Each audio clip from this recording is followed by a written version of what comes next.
সভা করবে, কিন্তু উনি বন্ধ করার কে? ওনার মূল বিষয় হলো এই কলেজের ছাত্রছাত্রীদের সাথে আর এই কলেজ পাড়ার জনগণের সাথে একটা সাংঘর্ষিক ঘটনা ঘটক, অস্থিতিশীল পরিবেশ ঘটক, এটাকে দেখানোর জন্য ওনার এই মূল চক্রান্ত। উনি হলো আওয়ামী লীগের দোসর।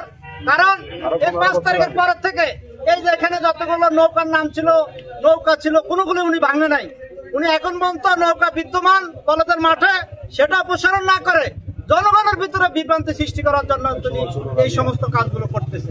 অতএব এই জন্য আমরা ওনাকে অপসারণ করতে চাই এখান থেকে। প্রশাসনের কাছে দৃষ্টি আকর্ষণ, জনগণের সাথে যেহেতু আমাদের একটা ভালো সম্পর্ক, আমরা সুস্থ পরিবেশ বজায় রাখতে চাই। এবং যেহেতু এই প্রতিষ্ঠানটা আমাদের এলাকায়, আমাদের প্রতিষ্ঠান, এখানে যারা লেখাপড়া করে তারা আমাদের ভাই বোন, তারা আমাদের সন্তান। আমরা এই কলেজে লেখাপড়া করে গেছি, এই কলেজের পরিবেশও রক্ষা করার দায়িত্ব আমাদের। এই জন্য আমরা ওনার দৃষ্টান্তমূলক বিচার চাই। আপনারা দেখছেন সত্যের সন্ধানে দিগন্ত চ্যানেল।